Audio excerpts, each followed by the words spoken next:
വിദ്യാർത്ഥി രാഷ്ട്രീയം നിർത്തലാക്കേണ്ടത് പുതുതലമുറയ്ക്ക് അനിവാര്യം തന്നെ എന്നിങ്ങനെയുള്ള വ്യത്യസ്തമായ നിരവധി അഭിപ്രായങ്ങൾ പ്രേക്ഷകരുടെ ഭാഗത്തു നിന്ന് വരുന്നുണ്ട്. ഇനി ഏതായാലും ഇക്കാര്യത്തിൽ SFIയുടെയും KSUവിൻ്റെയും ഒക്കെ ഭാരവാഹികൾക്ക് എന്താണ് പറയാനുള്ളത് എന്ന് കേൾക്കാം. കേരളത്തിലെ ക്യാമ്പസുകളിലെ പ്രശ്നങ്ങൾക്കെല്ലാം മുഖ്യ കാരണം വിദ്യാർത്ഥി സംഘടനകളാണ് എന്ന തരത്തിലേക്കുള്ള പ്രസ്താവന യാതൊരു രീതിയിലേക്കും അംഗീകരിക്കാൻ സാധിക്കില്ല. അത്തരം പുഴുക്കുത്തുകൾ ഉണ്ട് എങ്കിൽ ആ പുഴുക്കുത്തുകളെ തിരിച്ചറിഞ്ഞ് അതിനെ പ്രതിരോധിക്കുകയാണ് വേണ്ടത്. തീർച്ചയായും SFI ഈ ആവശ്യങ്ങളും ഈ നിലയിലുള്ള നിയമ പോരാട്ടങ്ങൾക്കും അതോടൊപ്പം തെരുവിൽ ഉള്ള സമരങ്ങൾക്കും ഗവർണറെ ഉൾപ്പെടെ ആ പ്രതിഷേധം അറിയിക്കുകയും ചെയ്യുമെന്നുള്ളതാണ് SFIയുടെ ഭാഗമായി സൂചിപ്പിക്കാനുള്ളത്. നല്ല കാര്യമാണ്, വളരെ നല്ല കാര്യമാണ്. ആ തീരുമാനത്തോടെ ഞാനും യോജിക്കുന്നുണ്ട്. കുറേ പ്രശ്നങ്ങൾ ഒഴിവാകും. രാഷ്ട്രീയം ഇല്ലാത്ത തന്നെ കലാലയങ്ങൾ നല്ലത്. രാഷ്ട്രീയത്തിൽ നിയന്ത്രണം വേണ്ട, പക്ഷേ ഇങ്ങനെയുള്ള അടിപിടിയോ അങ്ങനെയൊന്നും ഇല്ലാത്ത രീതിയിലുള്ള നല്ല രീതിയിലുള്ളത് ചെയ്യണമെന്നാണ് എൻ്റെ അഭിപ്രായം. മറ്റുള്ള രാഷ്ട്രീയം പോലല്ല. ഈ കോളേജിൻ്റെ അകത്ത് നല്ലതിനും പറ്റും, വേണ്ടാത്തതിനും പറ്റും.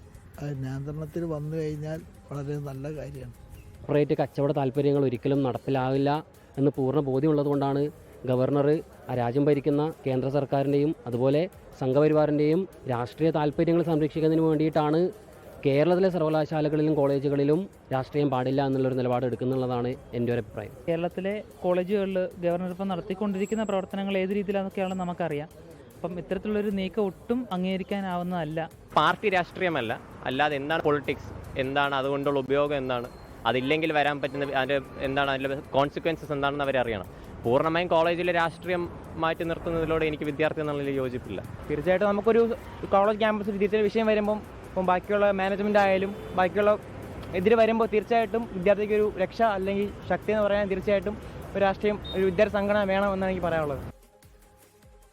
കോളേജുകളിൽ പൂർണ്ണമായി സംഘടനാ പ്രവർത്തനം നിരോധിക്കുന്നതിനോട് ABVPക്ക് ഒരു തരത്തിലും യോജിക്കാൻ വേണ്ടിയിട്ട് സാധിക്കില്ല. ഇത് വിദ്യാർത്ഥികളെ അരാഷ്ട്രീയവാദത്തിലേക്കും അതുപോലെ തന്നെ മൂല്യബോധമില്ലായ്മയിലേക്കുമാണ് നയിക്കുന്നത്. ചില നിയന്ത്രണങ്ങൾ ചില ക്യാമ്പസുകളിലും യൂണിവേഴ്സിറ്റികളിലും ഒക്കെ വന്നിട്ടുണ്ട്. അപ്പോൾ ഇത്തരം മാതൃകയിലുള്ള നിയന്ത്രണങ്ങളാണ് മറ്റ് സർവകലാശാലകളിലും കൊണ്ടുവരാൻ വേണ്ടിയിട്ടുള്ളൊരു ചർച്ചയ്ക്ക് ഗവർണർ നേതൃത്വം കൊടുക്കുന്നത്. പക്ഷേ വിദ്യാർത്ഥി സംഘടനാ പ്രവർത്തനത്തെ നിരോധിച്ചുകൊണ്ടുള്ള ഒരു തീരുമാനത്തെയും ABVP ഒരു കാലത്തും അംഗീകരിക്കാൻ തയ്യാറല്ല. ലോകത്തെവിടെയായാലും ഏത് സമയത്തും 24 വാർത്തകളും ഓഗ്മെന്റഡ് റിയാലിറ്റി പാക്കേജുകളും എക്സ്പ്ലെയിനറുകളും വിശദമായി കാണാൻ ഞങ്ങളുടെ YouTube ചാനൽ നിങ്ങൾക്ക് സബ്സ്ക്രൈബ് ചെയ്യാം.